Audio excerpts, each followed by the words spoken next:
February 23, 1945. The volcanic island of Iwo Jima, approximately 750 miles south of Tokyo. Japanese private first-class Tadashi Yamamoto documented observations in his personal journal that contradicted 3 years of Imperial Japanese Army intelligence assessments regarding American combat effectiveness. His entry stated that Marine Corps units demonstrated battlefield persistence that exceeded all prior enemy force evaluations conducted by Japanese military intelligence. Yamamoto's position, a reinforced concrete defensive structure on the lower slopes of Mount Suribachi, provided direct observation of Marine infantry assault tactics under sustained defensive fire. Japanese intelligence briefs distributed to garrison forces throughout 1943 and 1944 had characterized American ground forces as technically proficient but lacking the psychological conditioning necessary for sustained offensive operations against fortified positions. Combat observations from February 19 through February 23, 1945, contradicted these assessments across multiple data points. The defensive garrison on Iwo Jima numbered approximately 21,000 Imperial Japanese Army and Navy personnel under the command of Lieutenant General Tadamichi Kuribayashi. These forces occupied an integrated defensive network consisting of 18 kilometers of interconnected tunnel systems, 1,500 fortified cave positions, and multiple concrete bunker complexes designed according to defensive doctrine developed through analysis of previous Pacific engagements. V Amphibious Corps, consisting of the 3rd, 4th, and 5th Marine Divisions, initiated amphibious assault operations on February 19, 1945, with a total assault force exceeding 70,000 personnel. Japanese military intelligence had distributed assessment documents to Pacific garrison commanders, beginning in mid-1943, that characterized Marine units as specialized assault forces with superior equipment but limited psychological endurance for protracted combat operations. These assessments derived from Imperial Japanese Army doctrine that emphasized spiritual conditioning and acceptance of death as fundamental military virtues that American democratic society could not replicate in its armed forces. Combat operations on Iwo Jima between February 19 and March 26, 1945, produced casualty statistics that challenged these doctrinal assumptions. Marine Corps forces suffered approximately 26,000 total casualties, including nearly 7,000 killed in action, representing a casualty rate approaching 37% of the assault force. Japanese defenders inflicted these casualties while conducting defensive operations from prepared positions with significant tactical advantages. However, Marine offensive operations continued without reduction in operational tempo throughout the 36-day engagement, ultimately securing all operational objectives despite unprecedented casualty rates for Pacific Theater amphibious operations. If you appreciate detailed, evidence-based World War II military history, subscribe to this channel and activate notifications. Leave a comment indicating your location and which Pacific Theater engagements you'd like covered in future documentaries. The collapse of Japanese military confidence regarding American combat capabilities had originated significantly earlier in the Pacific War.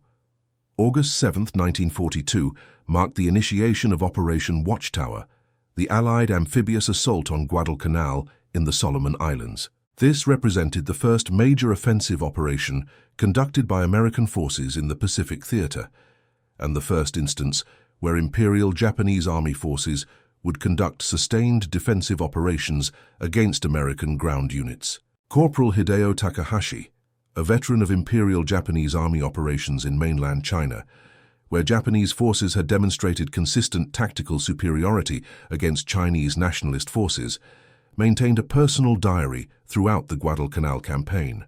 Entries from August 1942 documented his assessment that American forces demonstrated combat characteristics that differed substantially from enemy forces encountered during China operations.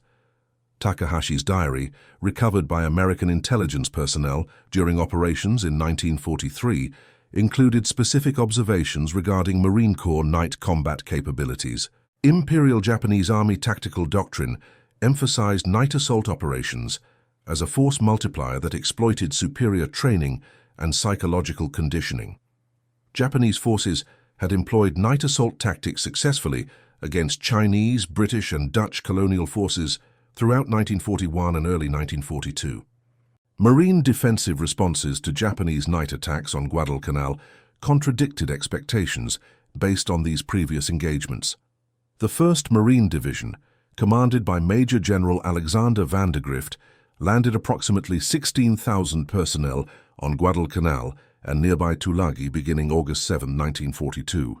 Japanese military intelligence assessments distributed to the 17th Army headquarters characterized these forces as technically proficient but psychologically unprepared for sustained jungle warfare operations against an enemy conducting irregular night assault tactics. Lieutenant Shigeru Fukudome commanded a reinforced rifle company, approximately 200 personnel, ordered to conduct night assault operations against Marine defensive positions at Henderson Field during the night of August 2021, 1942. Fukudome's unit had previously conducted successful night assault operations in mainland China, achieving tactical objectives against Chinese forces significantly larger than the attacking Japanese force. The Battle of the Tenaru River, as American forces designated the engagement, resulted in the destruction of Colonel Kiyonao Ichiki's reinforced battalion of approximately 900 personnel. Japanese forces initiated assault operations at approximately 01:30 hours on August 21, 1942.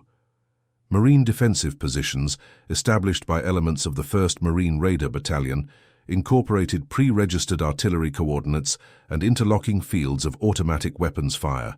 Combat action reports from the 1st Marine Division documented that defensive fires eliminated approximately 777 Japanese personnel during an engagement lasting less than 6 hours. American casualties numbered 44 killed and wounded. This casualty ratio of approximately 18.1 contradicted Japanese tactical doctrine assumptions regarding night assault operations against American forces. Fukudome's personal diary, recovered after his death on August 24, 1942, during follow-up operations, documented observations that Marine forces conducted immediate counterattack operations during hours of darkness.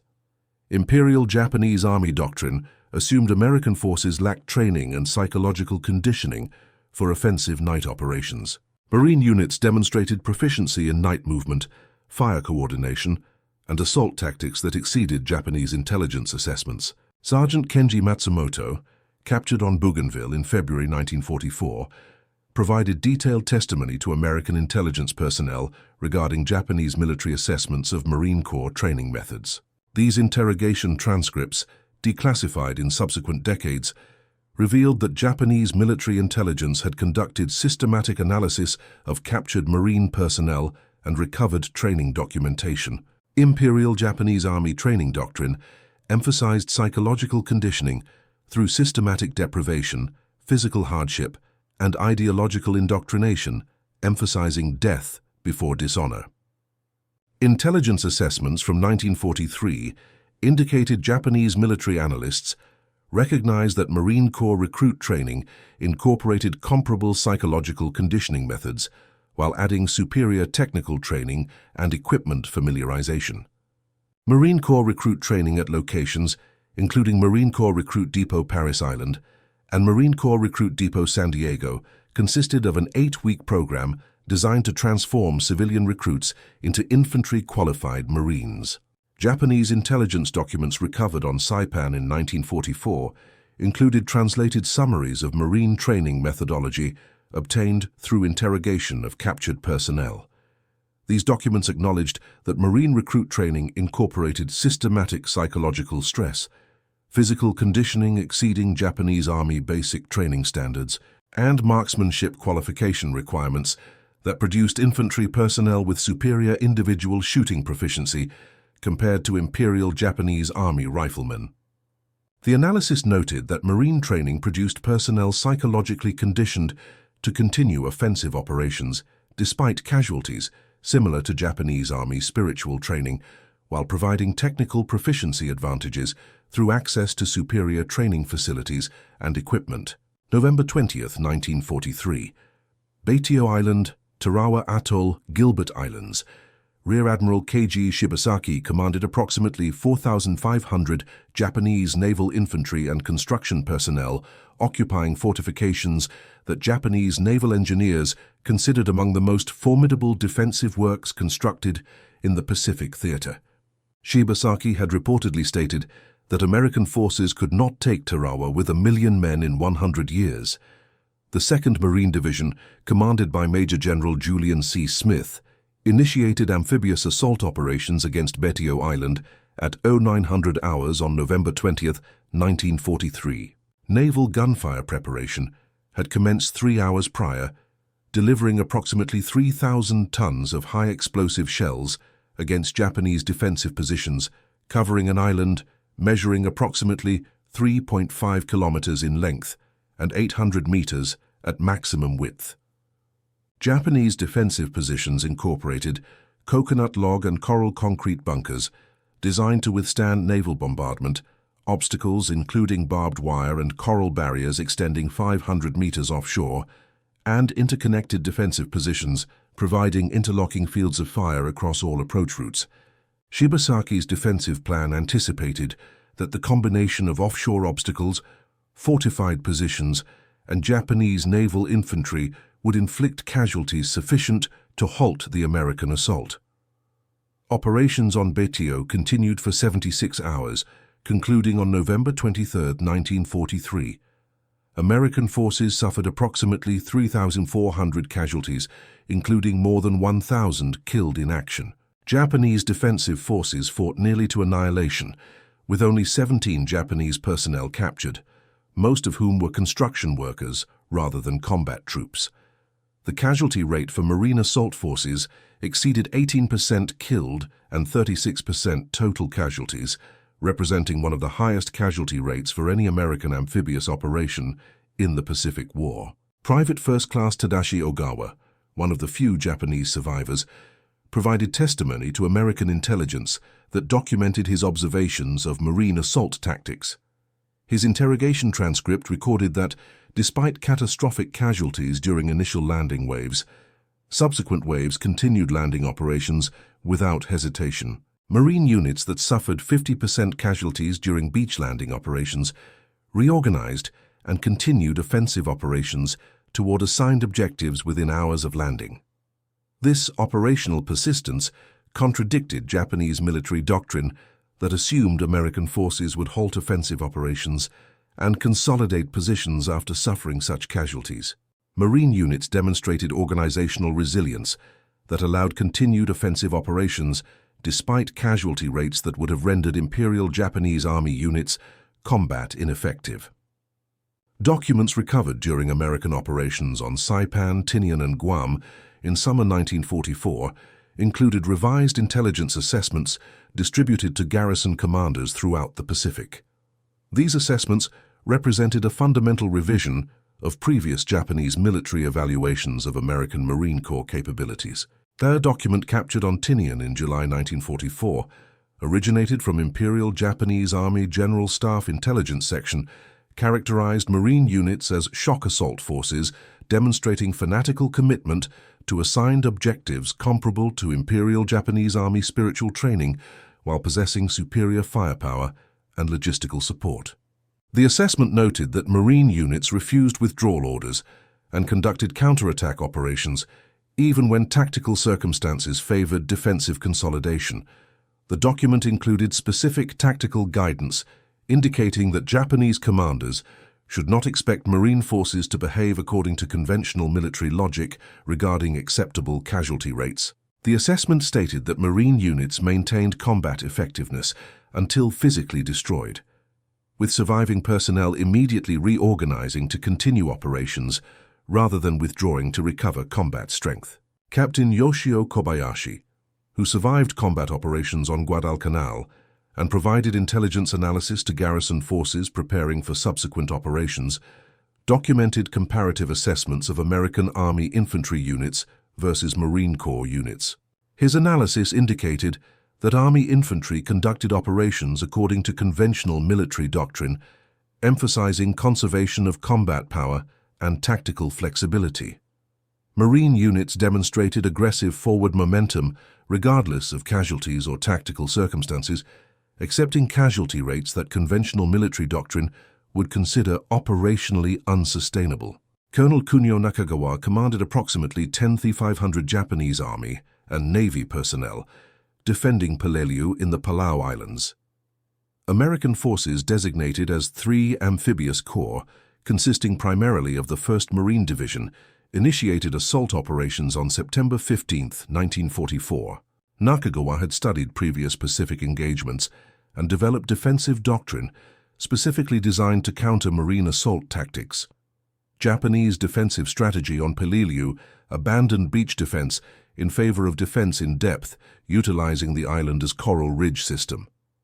Nakagawa prohibited banzai charges, which previous engagements had demonstrated, resulted in catastrophic Japanese casualties without inflicting proportional American losses.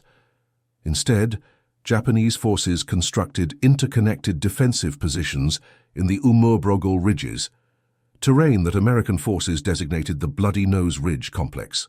Operations on Peleliu continued from September 15th through November 27, 1944, representing one of the longest single-island campaigns in the Pacific War. The 1st Marine Division suffered approximately 6,500 casualties, including more than 1,200 killed, before being withdrawn from combat operations in late October. The 81st Infantry Division assumed combat operations, eventually securing the island after 73 days of continuous fighting. Nakagawa's defensive doctrine succeeded in inflicting disproportionate casualties relative to the size of the defending force. However, American forces continued offensive operations despite casualty rates exceeding 40% for assault units. Marine Corps demonstrated organizational resilience by withdrawing the depleted 1st Marine Division and replacing it with fresh Army units, maintaining operational pressure throughout the engagement. Nakagawa's personal diary, recovered after his death in late November 1944, documented his assessment that Japanese defensive success measured by casualty infliction did not translate into operational success. American forces possessed sufficient reserves to replace depleted units and continue operations indefinitely, while Japanese defenders could not replace casualties or resupply defensive positions. Lieutenant General Tadamichi Kuribayashi assumed command of Iwo Jima defensive forces in June 1944. Kuribayashi, who had served as a military attaché in the United States during the 1920s and possessed direct knowledge of American industrial capacity, developed defensive doctrine that acknowledged Japanese forces could not prevent American forces from taking the island.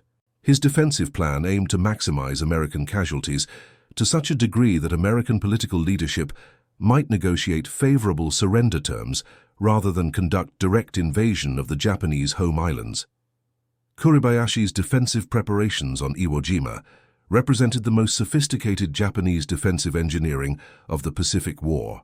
Engineers constructed approximately 18 kilometers of interconnected tunnel systems linking 1,500 defensive positions. Surface fortifications incorporated reinforced concrete with overlapping fields of fire. Artillery positions included coordinates for every potential landing beach and inland assembly area. The defensive plan prohibited counterattack operations or banzai charges, instead requiring Japanese personnel to conduct defense from fortified positions until physically destroyed. Intelligence documents Kuribayashi distributed to his command acknowledged Marine Corps capabilities in explicit terms that contradicted official Japanese propaganda. One directive stated, "The American Marines possess fighting spirit equal to Imperial Japanese Army forces, combined with material superiority that cannot be overcome through spiritual strength alone. Do not expect to defeat them. Expect only to delay them and inflict maximum casualties before your position falls." Amphibious Corps, consisting of the 3rd, 4th, and 5th Marine Divisions under command of Major General Harry Schmidt, landed on Iwo Jima on February 19, 1945. The assault force totaled approximately 70,000 Marines, supported by extensive naval gunfire from battleships, cruisers, and destroyers, plus tactical air support from carrier aviation. Japanese defensive fires from concealed positions inflicted immediate casualties on landing forces.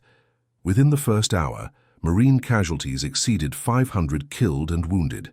However, assault momentum continued without operational pause. Marine infantry identified gaps in Japanese defensive fires and exploited them to advance inland. When fortified positions halted advances, demolition teams conducted direct assault using flamethrowers and explosive charges. When these teams suffered casualties, replacement personnel immediately continued the assault. Combat operations on Iwo Jima continued for 36 days, from February 19 through March 26, 1945. American forces secured the southern portion of the island, including Mount Suribachi, within 4 days of landing. Japanese defensive positions in the northern sector of the island required an additional month of continuous combat operations to reduce. Marine casualties totaled approximately 26,000, including 6,121 killed in action, representing casualty rates unprecedented in American military operations.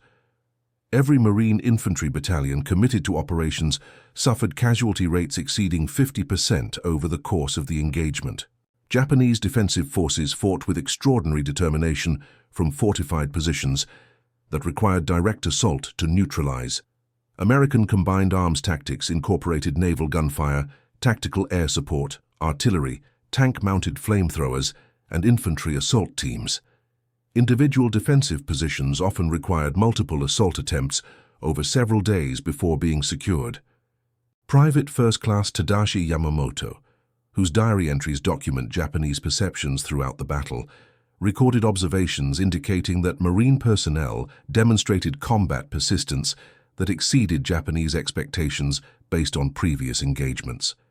His entries noted that Marine units suffering 30 to 40% casualties continued offensive operations within hours of taking those losses, behavior that Japanese military doctrine considered operationally irrational, but which proved tactically effective.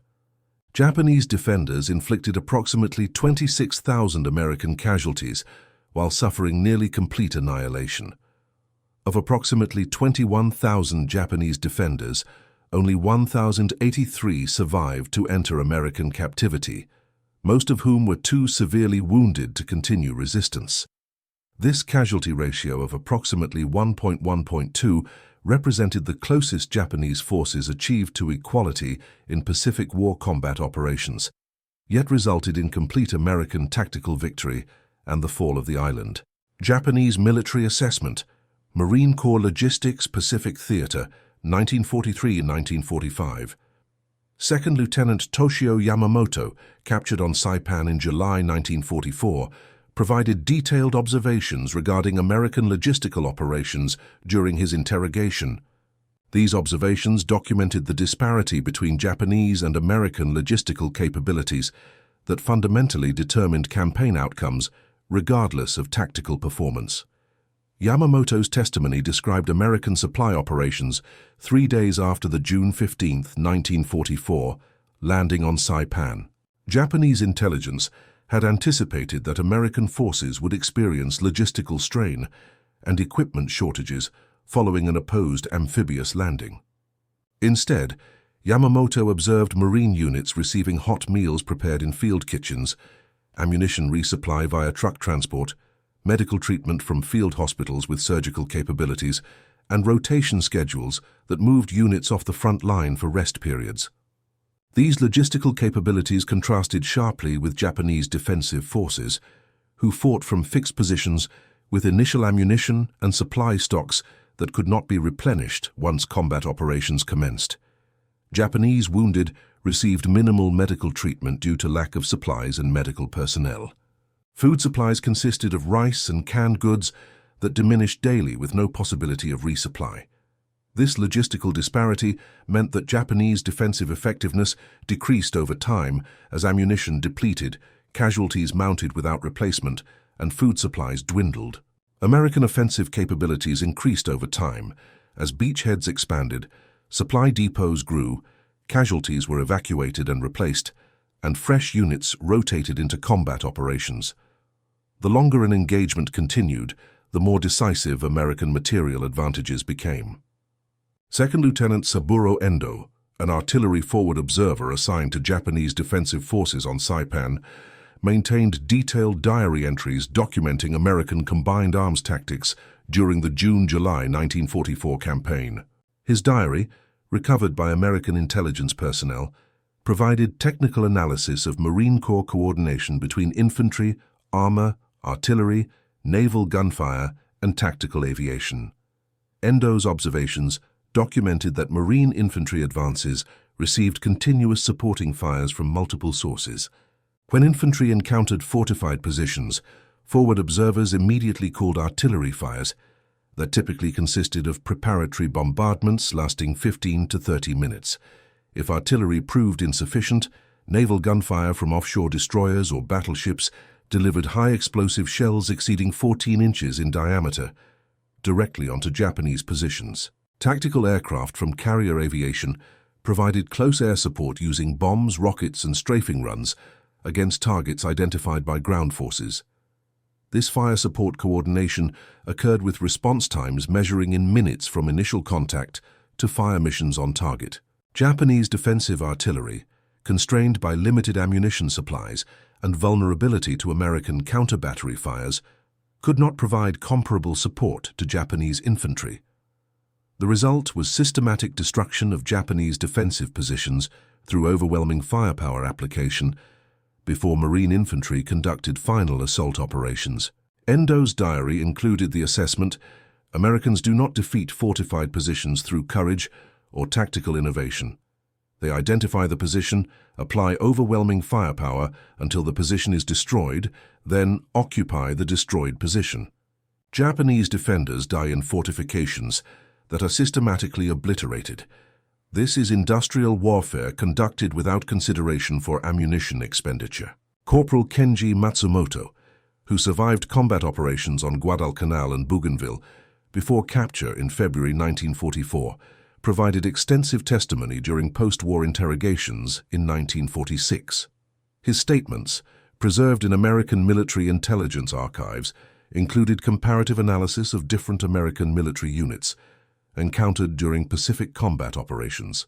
Matsumoto's testimony distinguished between American Army infantry units and Marine Corps units.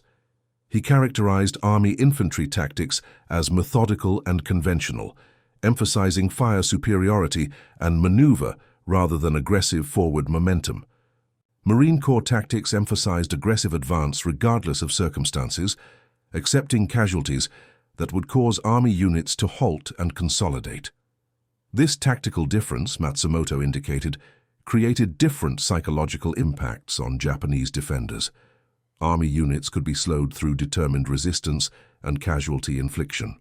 Marine units continued advancing regardless of casualties, creating psychological pressure on Japanese defenders who recognized that resistance only delayed defeat rather than preventing it. Matsumoto's assessment concluded that Marine Corps training produced personnel psychologically conditioned to continue operations under circumstances that would cause other military forces to halt. This conditioning, combined with superior firepower and logistics, created an enemy that could not be defeated through tactical excellence or spiritual determination. Intelligence documents distributed to Japanese home islands, defensive forces in summer 1945, represented the final evolution of Japanese military assessment regarding Marine Corps capabilities. These documents, recovered by American occupation forces after Japanese surrender, acknowledge that Marine forces could not be prevented from achieving operational objectives once committed to combat operations. Defensive guidance distributed to units preparing to defend the Japanese home islands against anticipated American invasion included specific sections addressing Marine Corps assault tactics. The guidance stated that defensive forces should expect Marine units to continue offensive operations despite casualty rates exceeding 50%, that Marine forces would not withdraw regardless of tactical circumstances, and that only complete physical destruction of Marine units would halt their advance. The documents recommended defense in depth, fortified positions with multiple fallback lines, and acceptance that each defensive position would eventually fall. The strategic objective was not preventing American victory, which the documents acknowledged as inevitable, but inflicting sufficient casualties that American political leadership might negotiate surrender terms rather than continuing military operations. General Kuribayashi's final radio transmission from Iwo Jima, sent on March 21, 1945, 5 days before the island fell, included assessment of marine capabilities based on 31 days of direct combat observation. His message stated, "The American Marines represent the finest ground combat force I have encountered. Their training produces soldiers equal in fighting spirit to Imperial Japanese Army, while possessing material advantages that make defeat inevitable. Japan cannot defeat such an enemy. We can only inflict casualties and hope that these costs will lead to negotiated settlement rather than total destruction." Marine Corps forces participated in every major amphibious campaign in the Pacific Theater, from Guadalcanal in August 1942 through Okinawa in June 1945. Total Marine casualties for the Pacific War exceeded 86,000, including approximately 9,500 killed in action. These casualty figures represented approximately 30% of total Marine Corps personnel deployed to Pacific combat operations.